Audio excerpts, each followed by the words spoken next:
le monsieur, après avoir, quand il a fini les soins, il voulait repartir.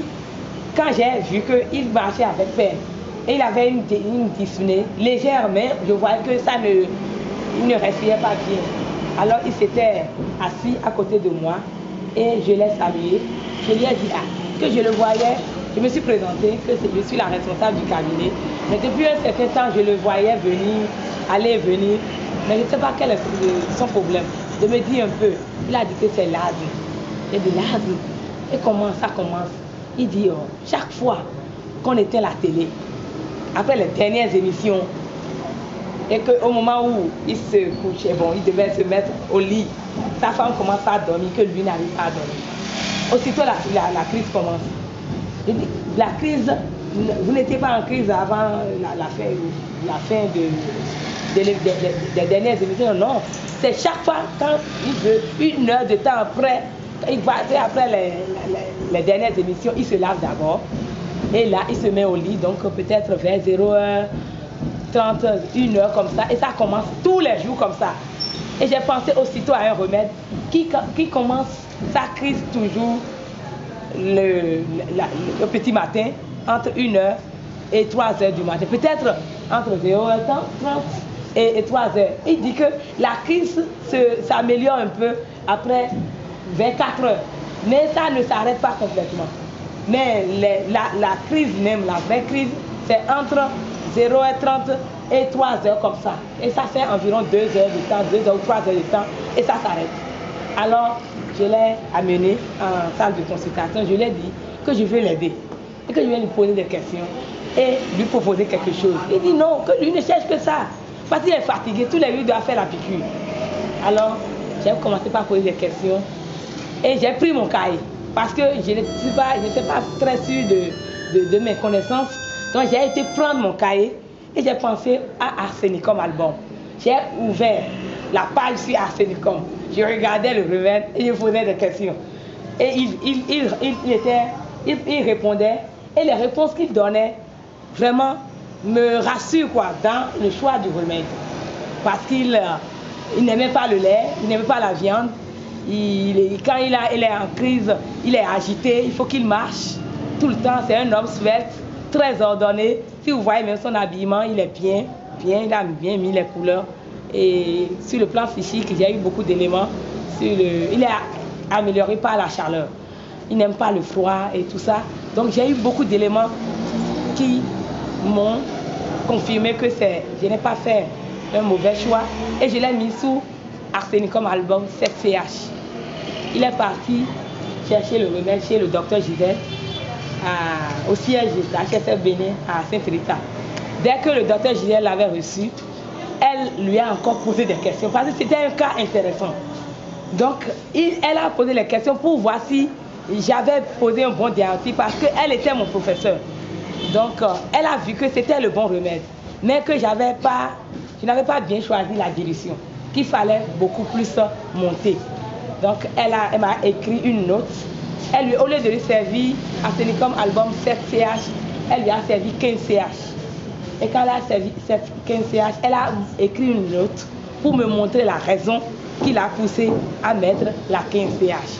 Le monsieur est revenu, parce que nous sommes dans le même quartier, me montrer le remède et la note que j'ai lue. Et elle m'a encouragé dans sa note. Et c'est fini. Donc ça m'a donné de l'énergie et j'avais envie de réussir d'autres cas. Donc chaque fois que je trouve quelqu'un, je dis, viens, s'il y a un peu de temps, je veux faire les dernières consultations. À Saint-Jean, quand je finis, les dernières femmes qui viennent, surtout la dernière, je vais faire une consultation homéo. Là, je prends tout mon temps, je n'ai plus toute la masse derrière moi pour me harceler et je m'attelle sur ce cas pour faire l'homéopathie, pour m'appliquer. Combien de cas je n'ai pas réussi? Des condylomes qu'on devait normalement cautériser, qui ont été traités avec graphite. Ou bien d'autres remèdes. J'ai eu des cas de graphite, j'ai eu des cas de tuya avec niflicum acidum, médorinum, beaucoup d'autres cas que j'ai eu.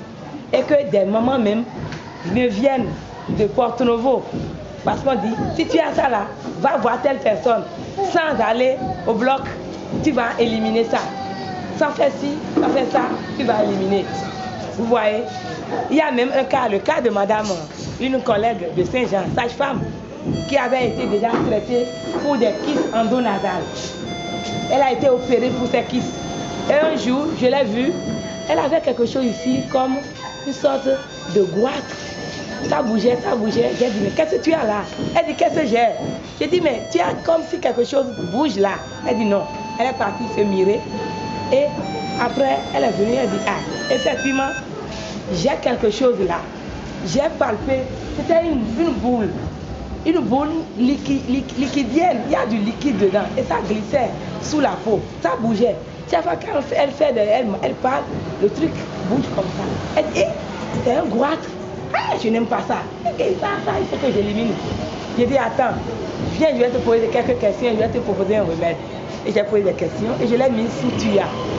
Il y avait juste un tube en 15 CA de tuya qu'on avait trouvé dans les échantillons du magasin. Que j'avais, quand j'avais commencé l'homéopathie, chaque fois que le magasin trouvait des tubes d'homéopathie, on m'amenait ça. On dit, madame Kitty, prends, ça sont ces petits trucs là, prends-les. Alors, oui, donc j'avais tuya là et je lui ai donné tuya. Je lui ai dit de prendre tout le tube. Elle a pris et c'est fini. Moi j'avais même oublié son cas. Comme elle a pris, j'ai laissé et je n'ai pas harcelé, je n'ai pas posé des questions, je ne me suis pas acharnée sur elle pour lui demander tous les jours ce que ça avait donné. Mais à la 3e semaine, c'est la dame même, notre collègue même, qui est venue le matin m'a dit, viens Gisèle, je n'ai plus vu la chose là, le truc a disparu. Aujourd'hui là, je parlais, je n'ai pas vu, non, mais j'ai oublié que j'ai pris quelque chose. Mais quand je parlais à mon mari devant le miroir, j'ai remarqué que le truc ne bougeait plus. Et j'ai palpé, je n'ai pas trouvé. J'ai dit, mais viens, je vais voir. Moi aussi j'ai observé, je n'ai pas trouvé. Elle parle à son mari devant le miroir? Devant le miroir. Le mari était derrière et elle se mirait et il se parlait. Et elle a remarqué qu'elle a vu la boule. Et la boule était partie. Moi aussi j'ai constaté, il n'y a plus de boule. Il n'y a plus de boule, mais c'est parti, ton truc là c'est bizarre. Mais c'est comme un miracle quoi. Et c'était parti pour de bon. Donc l'homéopathie traite en profondeur. Et elle a commencé les cours et quelque temps elle a laissé aussi, elle a dit qu'elle n'a pas le temps. Mais elle traitait les femmes avec l'homéopathie. En salle d'accouchement, on a un trousseau et je les ai formées un peu sur les remèdes. Et elle essaie de faire ce qu'elle peut avec les remèdes par rapport au bébé qu'il faut réanimer. Combien de cas on n'a pas eu, cas à pisse et tout ça. Et le cas à pisse, si je vous dis, le cas à pisse, c'est un bébé qui est né par césarienne.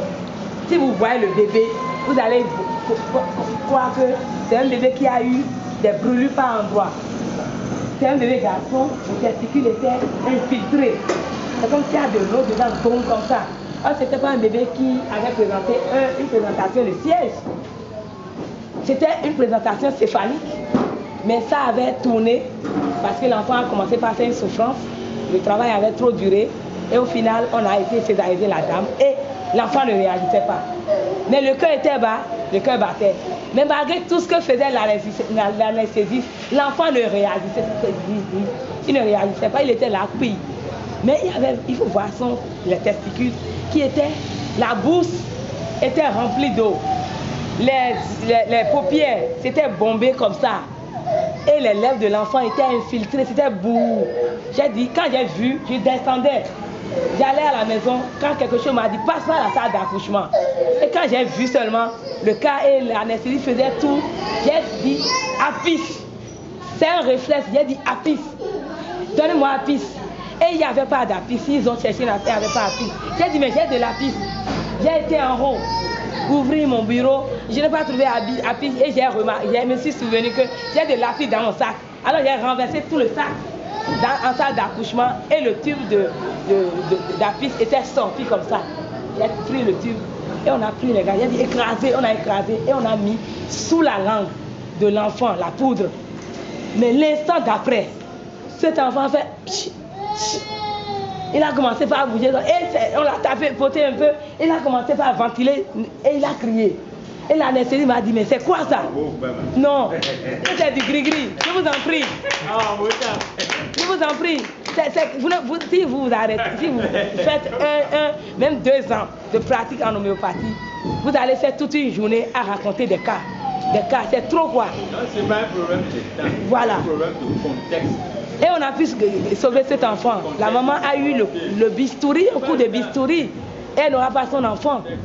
Imaginez un peu, une mère pendant 9 mois. Et avec une bande dans le ventre. Un utérus cicatriciel. Un premier enfant. Voyez un peu ce que ça peut donner.